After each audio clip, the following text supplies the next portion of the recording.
Hi hello ನಮಸ್ತೆ ಎಲ್ಲರಿಗೂ. ಇವತ್ತು ನಾನು ಸಿಂಪಲ್ಲಾಗಿ ಮತ್ತು ಕ್ವಿಕ್ಕಾಗಿ ವೆಜಿಟೇಬಲ್ ಪಲಾವ್ ಹೇಗೆ ಮಾಡೋದಂತ ನೋಡೋಣ ಬನ್ನಿ. ಅದಕ್ಕೂ ಮುಂಚೆ ನನ್ನ ಚಾನಲ್ನ ಲೈಕ್ ಮಾಡಿ, ಶೇರ್ ಮಾಡಿ, ಸಬ್ಸ್ಕ್ರೈಬ್ ಮಾಡಿ. ನಾನು ಪಲಾವ್ ಮಾಡೋದಕ್ಕೆ ಮತ್ತು ಬಿರಿಯಾನಿಗೆ ಈ ಥರದೊಂದು ಪುಡಿ ಮಾಡ್ಕೊಂಡ್ಬಿಡ್ತೀನಿ. ಸೊ ಇಲ್ಲಿ ನಾನು ಒಂದು ಪ್ಯಾನಲ್ಲಿ ಸ್ವಲ್ಪ ಚಕ್ಕೆ, ಸ್ವಲ್ಪ ಸ್ಟಾರ್ ಫ್ಲವರು, 2 ಸ್ಪೂನ್ ಮೆಣಸು, ಅರ್ಧ ಸ್ಪೂನ್ ಜೀರಿಗೆ ಮತ್ತು 8 ಏಲಕ್ಕಿ, 9 ಲವಂಗ ಹಾಕ್ಕೊಂಡಿದ್ದೀನಿ. ಮತ್ತು ಅರ್ಧ ಸ್ಪೂನು ಸೋಂಪು ಹಾಕ್ಕೊಂಡಿದ್ದೀನಿ, 3 ಸ್ಪೂನು ಧನಿಯಾ ಕಾಳು ಹಾಕ್ಕೊಂಡಿದ್ದೀನಿ. ಮತ್ತು ನನ್ನ ಖಾರಕ್ಕೆ 3 ಒಣಮೆಣ್ಸಿನ್ಕಾಯಿ ಹಾಕ್ಕೊಂಡಿದ್ದೀನಿ. ಸ್ವಲ್ಪ ಕಲ್ಲುವು, ಸ್ವಲ್ಪ ಕೆಂಪು ಹೂವು ಹಾಕ್ಕೊಂಡು ಇವೆಲ್ಲ ಚೆನ್ನಾಗಿ ಫ್ರೈ ಮಾಡ್ಕೊತಾ ಇದ್ದೀನಿ. ಡ್ರೈ ರೋಸ್ಟ್ ಮಾಡ್ಕೊತಾ ಇದ್ದೀನಿ. ರೋಸ್ಟ್ ಆದಮೇಲೆ ಇದನ್ನು ಪುಡಿ ಮಾಡ್ಕೊತಾ ಇದ್ದೀನಿ, ತರಿಯಾಗಿ ಪುಡಿ ಮಾಡ್ಕೊತಾ ಇದ್ದೀನಿ. ನಾನಿಲ್ಲಿ ಸಿಂಪಲ್ಲಾಗಿ ಒಂದು ಮಸಾಲೆ ರುಬ್ಕೊತಾ ಇದ್ದೀನಿ. 6 ಹಸಿಮೆಣ್ಸಿನ್ಕಾಯಿ, 2 ಎಸ್ಲು ಬೆಳ್ಳುಳ್ಳಿ, ನೀವು ಸಿಪ್ಪೆ ತೆಗೆದಾದರೂ ಹಾಕ್ಕೊಬೋದು, ಸ್ವಲ್ಪ ಶುಂಠಿ ಮತ್ತು ಸ್ವಲ್ಪ ಪುದೀನ ಮತ್ತು ಸ್ವಲ್ಪ ಕೊತ್ತಂಬರಿ, ಇಷ್ಟನ್ನು ನೀಟಾಗಿ ರುಬ್ಕೊಳ್ಳೋಣ. ಸ್ವಲ್ಪ ನೀರು ಹಾಕ್ಕೊಂಡು, ಜಾಸ್ತಿ ನೀರು ಹಾಕ್ಕೊಳೋದು ಬೇಡ, ನೀಟಾಗಿ ರುಬ್ಕೊಳ್ಳೋಣ ನುಣ್ಣಗೆ. ನಾನಿಲ್ಲಿ ಕುಕ್ಕರ್ ಯೂಸ್ ಮಾಡ್ತಿದ್ದೀನಿ. ಕುಕ್ಕರ್ ಬಿಸಿ ಆದಮೇಲೆ 4 ಸ್ಪೂನ್ ಎಣ್ಣೆ, 2 ಸ್ಪೂನ್ ತುಪ್ಪ ಹಾಕ್ತಾಯಿದ್ದೀನಿ.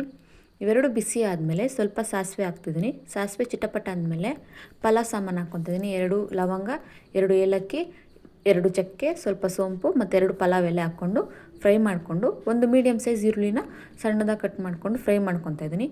ಮತ್ತು 2 ಮೀಡಿಯಮ್ ಸೈಜ್ ಟೊಮೆಟೊನ ಸಣ್ಣದಾಗಿ ಹಚ್ಕೊಂಡು ಈ ಥರ ಫ್ರೈ ಮಾಡ್ಕೊತಾ ಇದ್ದೀನಿ.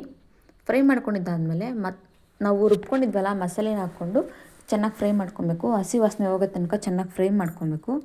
ಚೆನ್ನಾಗಿ ಫ್ರೈ ಮಾಡಿದ್ದಾದಮೇಲೆ ಮಿಕ್ಸ್ಡ್ ವೆಜಿಟೇಬಲ್ಸು, ಕ್ಯಾರೆಟು, ನೌಕೋಲು, ಬೀನ್ಸು, ಆಲೂಗಡ್ಡೆನೂ ಹಾಕ್ಕೊಬೋದು, ಬೀಟ್ರೋಟು ಹಾಕ್ಕೊಬೋದು ಮತ್ತು ಬಟಾಣಿ ಹಾಕ್ಕೊಂಡು ಇವೆಲ್ಲ ಹಾಕ್ಕೊಂಡು ನೀಟಾಗಿ ಮಸಾಲೆಯಲ್ಲಿ 2 ಮಿನಿಟ್ಸ್ ಬೇಯಿಸ್ಕೊತಾ ಇದ್ದೀನಿ. ಚೆನ್ನಾಗಿ ಬೇಯಿದಾದಮೇಲೆ ಸ್ವಲ್ಪ ಚಿಟಿಕೆ ಅರಿಶಿನ ಹಾಕ್ಕೊತಾ ಇದ್ದೀನಿ. ಮತ್ತು ಆವಾಗ ನಾವು ಮಾಡ್ಕೊಂಡಿದ್ವಲ್ಲ ಪುಡಿ, ಅದನ್ನು ಅರ್ಧ ಸ್ಪೂನ್ ಹಾಕ್ಕೊತಾ ಇದ್ದೀನಿ. ಅರ್ಧ ಸ್ಪೂನ್ ಹಾಕ್ಕೊಂಡು ರುಚಿಗೆ ಬೇಕಷ್ಟು ಉಪ್ಪು ಹಾಕ್ಕೊತಾ ಇದ್ದೀನಿ. ಮತ್ತು ನಾನು 2 ಗ್ಲಾಸ್ ಅಕ್ಕಿ ತೊಗೊಂಡಿದ್ದೀನಿ. ಅಕ್ಕಿನ ತೊಳ್ಕೊಂಡು ಹಾಕ್ಕೊಂಡಿದ್ದೀನಿ. ಮತ್ತು ಅದೇ ಮಸಾಲೆಯಲ್ಲಿ 2 ನಿಮಿಷ ಮಿಕ್ಸ್ ಮಾಡ್ಕೊಬೇಕು. ಮಿಕ್ಸ್ ಮಾಡ್ಕೊಂಡಿದ್ದಾದಮೇಲೆ 2 ಗ್ಲಾಸ್ ಅಕ್ಕಿಗೆ 4 ಗ್ಲಾಸ್ ನೀರು ಬೇಕು. ಸೊ ನಾನು 4 ಗ್ಲಾಸು ನೀರು ಹಾಕ್ಕೊತಾ ಇದ್ದೀನಿ. 1, 2, 3, 4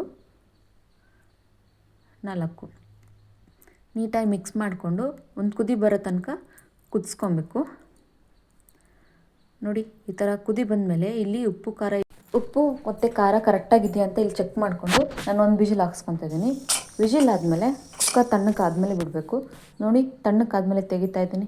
ಎಷ್ಟು ಚೆನ್ನಾಗಿದೆ ಅಲ್ಲ ಪಲಾವು, ಬಿಡಿ ಬಿಡಿಯಾಗಿ ತರಕಾರಿ ಎಲ್ಲ ನೀಟಾಗಿ ಬೆಂದು ಅನ್ನ ಬಿಡಿ ಬಿಡಿಯಾಗಿ ಎಷ್ಟು ಚೆನ್ನಾಗಿ ಬಂದಿದೆ ಅಲ್ವಾ.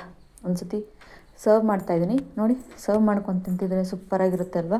ಥ್ಯಾಂಕ್ ಯು, ಧನ್ಯವಾದಗಳು.